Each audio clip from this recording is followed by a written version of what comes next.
Alan Ruck stars in the third season of Succession on HBO. I'm David Buchanan with Gold Derby. Alan, I wanted to start really big picture on the series and ask you, what was it about Connor that most appealed to you and was most exciting when you started the role? And how has that changed over the course of 3 seasons, if it has changed? Well, something that's been true about me for a while is I tend to get cast in off-center sorts of roles that people who are way outside the box for whatever reason, and so I was very comfortable with that. And when I auditioned for Adam McKay, it was a long story, but I wound up having to audition in his living room because I had to go back to Chicago to do another job. And he said, there was this line that said, Connor says, "Dad, there's this job I want. It's called President of the United States." And I said to Adam, "Well, obviously he's putting his old man on." And Adam said, "Oh no, he couldn't be more serious." So then I knew exactly where this guy's zone was. And like I said, I'm very comfortable playing damaged goods.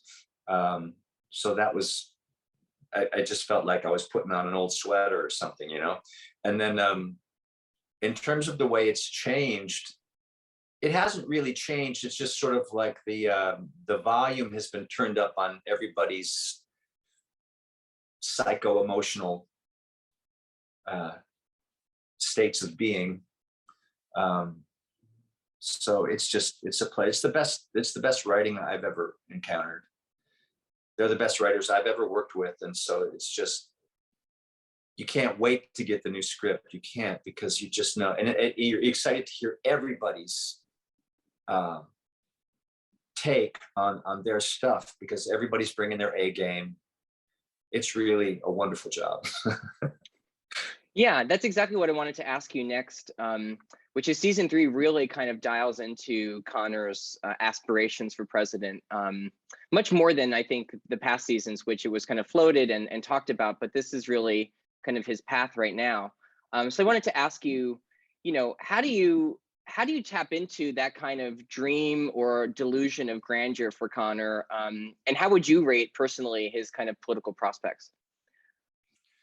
Well, I think all of us have delusional daydreams of one kind or another. Some people are a little more grounded, but I think we all fantasize about stuff. I mean, people who don't have any money fantasize about being rich. Oh, I'd be so good with money, and the truth is probably not. I don't. I mean, I have no idea what Jesse has planned. But anyway, it's comfortable for me to tap into that kind of stuff as an actor, because that's what we do. What if we all are given this gift of what if, and so you let your mind go and you see where it takes you. So that's really pretty easy for me. It feels comfortable. As far as Connor's prospects, I don't know what's going to happen, but I think the best he can hope for is to try to parlay those million con heads into some little bit of leverage at the convention, where a front runner would say, "Look, clearly it's not going to happen for you, but if you threw your support behind me, you could be ambassador to French Guiana," or something, who knows? But I think I think that's not out of the question.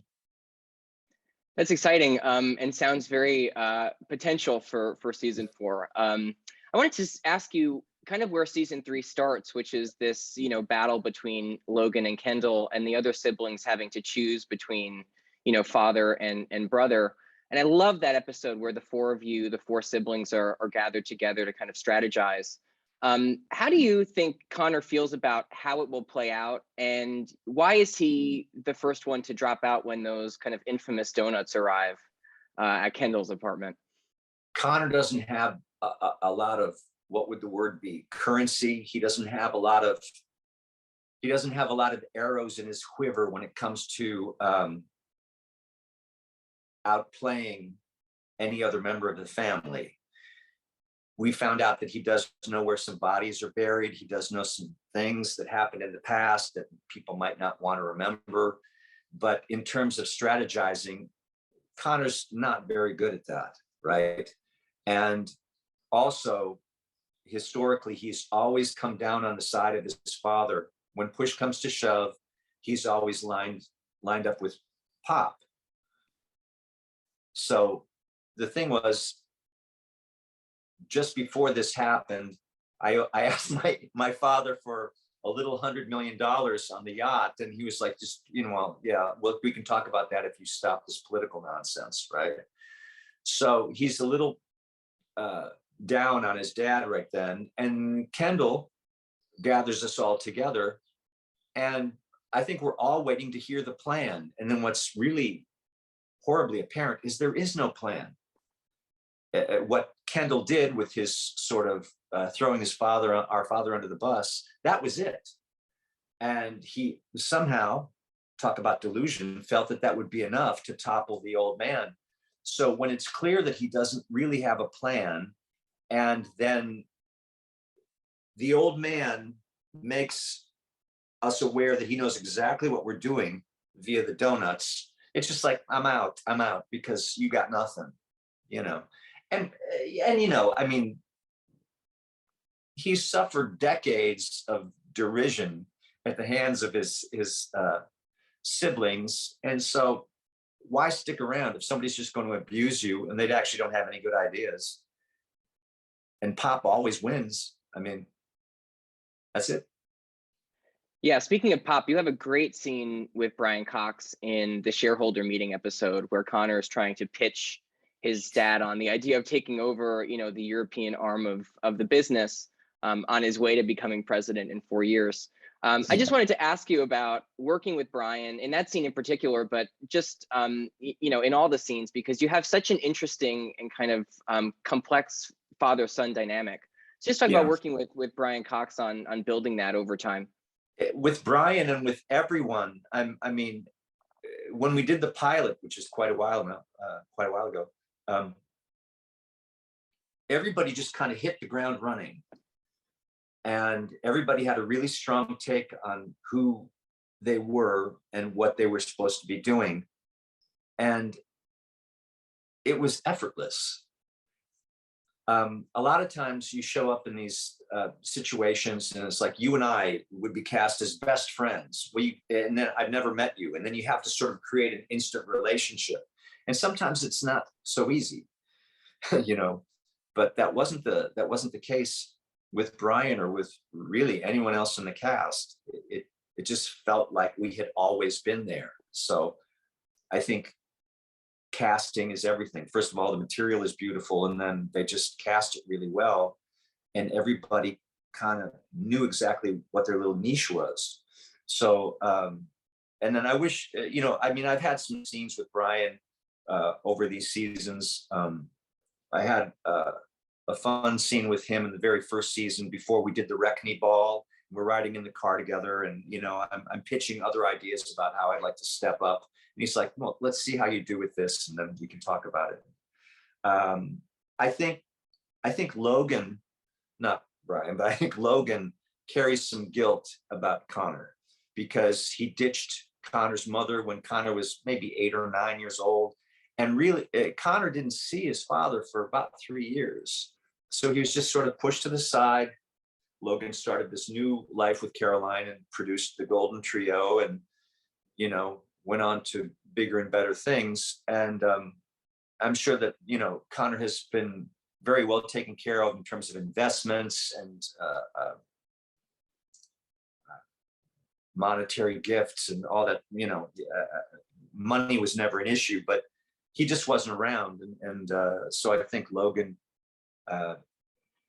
carries some guilt. So whenever I play a scene I feel that from Brian, that he's a little softer with me. He's not so. The only time he ever did that was really on the yacht, where he's just like, you're embarrassing me. That's the only time we've seen it anyway. Right. Yeah, and you mentioned a minute ago that just the great ensemble on the series, and that shareholder meeting episode with that scene between you and Brian is such a great, I feel like, encapsulation of the tone of this series, which is high stakes drama and just really fun farce. So I wanted to ask you about, navigating that tone, not only as Connor, because Connor, I find, is such a hysterical character, but you bring a lot of pathos to the role too. But, Okay. just working with this ensemble, doing this kind of walking that razor's edge with, 12 or so actors in a scene, what is that process like? Well, in terms of the drama and the comedy, you just always have to play it straight.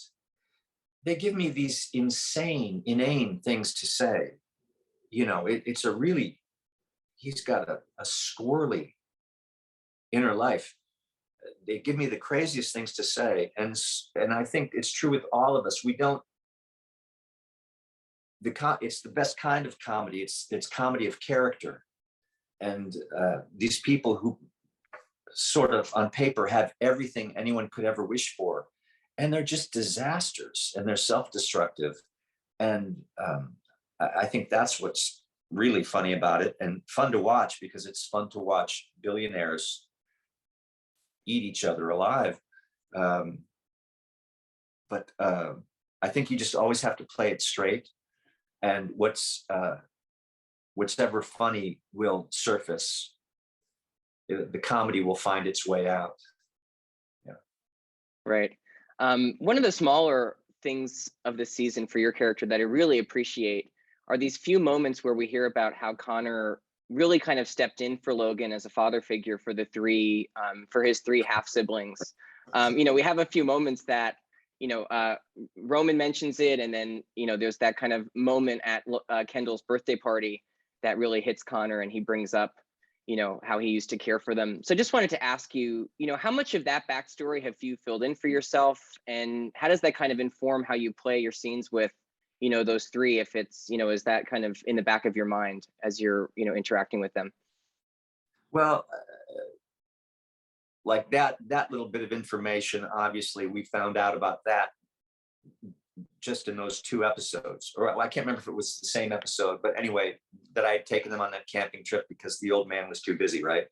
But what you do is you take what you're given, you take all the information and the hints that you're given by Jesse and his crew, and then you make up what you need to. So I just imagined, oh well, I was sort of always on the outside of the glass knocking, and they were all inside, because I'm quite a bit older even than Kendall. And when they were small, it was like, oh, here's Connor, he's coming over for Thanksgiving. So it was always a little, so you just make up you just imagine what that would have been like.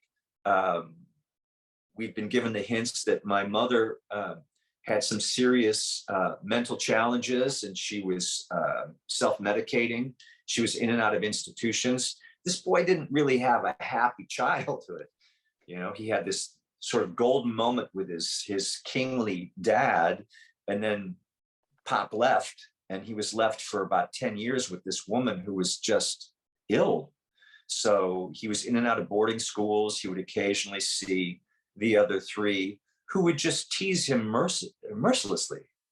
So you just let your mind run about that kind of stuff. And yeah, but the thing is, he's very fond of the three of them, because I think in some way, it's sad to this day, he would just love for all three of them to throw their arms around him and say, Connor, we need you for this, that, or the other thing, which probably won't happen. Yeah, and a lot of that comes out in the final 2 episodes in Italy. But before I ask you about those, because you have some excellent scenes in those episodes, I have to ask you about Connor's look for Kendall's party, that arm brace and that coat. Do you know what the inspiration for that look was, and why does Connor not want to give up that jacket? Part of the inspiration for that was that I had shoulder surgery. I had a torn rotator cuff, and like a dumbbell it was weak. It wasn't great. And then I shoveled snow in New Jersey, and it popped. And so that was right around Christmas time. And so I was fiddling around trying to get it taken care of, and the pain was, it was bad. So I wrote to Jesse and I said, okay, I have a problem. I really need to have this thing sewn up now. And he was like, oh, this is great. This is great, because we were thinking of having you have a broken arm for the, and he's like, it's Kismet, because they wanted me to have a broken arm because I got some good news about my polling, and I had had too much brandy and I tripped over an ottoman and broke my arm. So that just kind of, it was Kismet. It was just a happy accident. So I was in that brace because I needed to be. And then I think with the coat, for one thing, I think he was just cold. I think he liked the way his jacket looked, and I think he was cold, and I think he didn't, what difference does it make? Because truly, Kendall is really starting to lose it at that point. I mean, the cell phones and the coat, what difference does it make? It's like, you're going to keep us all captive. So I think he was just cold. He was like, no, fuck you. I like my jacket. I don't think anybody could blame Connor either. Nobody seemed to want to play along either. Okay, two final questions on those Italy episodes, because there's two really big Connor moments in them. The first is Connor proposing to Willa, which is kind of hysterically awkward, and kind of the dynamic is so strange, but kind of endearing too, the characters over the course of the 3 seasons. So I just wanted to ask you about, working with Justine Loop on developing that character. And do you think Connor cares about why she says yes, as long as she says yes? I'll take that part first. I think probably not. I actually, first of all, we're not sure Connor knows what love is, but he's crazy about this girl. He's crazy about this young woman, and their whole relationship was kind of based on the idea, you need money? This is great. I have a lot of money. I need a girlfriend. This couldn't be more perfect. And over time, I wouldn't say that Will is in love with Connor, but she has developed some affection for him because he's actually pretty sweet to her, except for the time he tried to pimp her out at the Republican, that little Republican gathering. And I'm not sure how far he would have let that progress, but he just, it's like, I'm crazy about this woman. I want her to marry me anyway. And if as a candidate I'm married, it just makes me much more attractive. So I don't think, as long as she says yes, that's really all that matters. Yeah. And Justine is, I mean, she's fabulous. She's a beauty who is like piss your pants funny. She's got all the gifts, and it's just a pleasure to work with her. It's funny, she's actually younger than my eldest daughter, which is, I guess how some of these 1%ers roll, or, a lot of people out here in LA. My wife is younger than I am, but not that young. Anyway, she's delightful. Yeah. Yeah. And speaking of being the eldest, there is that great scene in the season finale with Connor saying to the kids at Kendall's intervention, reminding them that Connor is the eldest son. It really is kind of a moment of clarity for Connor, and also a breaking point. So just wanted to ask you two things. One, why is this the moment where Connor kind of snaps at them after, as you said, all this time of kind of being, mistreated and overlooked? And then also, can you talk about finding the physicality of that scene? Because it's so funny, you and that butter knife kind of, tracing at the table, and then, kind of putting your head together with Kendall. It's such a kind of memorable and terrific scene. So just talk about, finding those beats. Well, I think it's just cumulative. I think he's just really tired. I think Connor has developed the ability over the years to tune them out. So there's been a lot of eye rolling, a lot of snide comments. I mean, with Kendall especially, just, you know, remarks like, please shut up, you're stupid, you're a moron. You know, I mean, just horrible things. And I think Connor is aware enough to realize,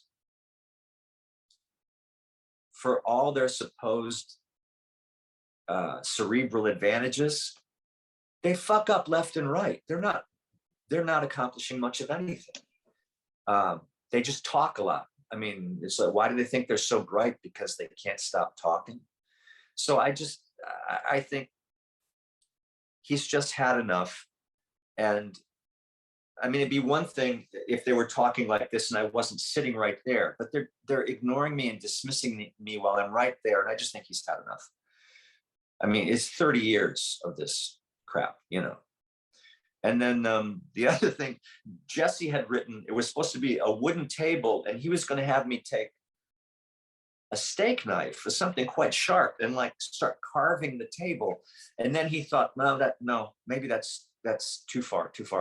So then he said, why don't you just do the same thing with the table knife, you know, with a butter knife, which is so great because it's so impotent. You know, it's just like, if I had a proper knife, I would kill all of you right now, but I don't. I have a butter knife. And you could probably do some damage with a butter knife, but it might not be lethal. And then the other things that happen, you know, like me putting my head next to Kendall. I mean, it's just actually he's just screwed, because he actually does love these idiots. He loves these people. He loves his brothers and his sister. And things like that just happen, you know, and we're very easy with each other. So things like that can happen. Alan Ruck, congratulations on the 3rd season of Succession. And thanks so much for talking to Gold Derby today. My pleasure. Thanks.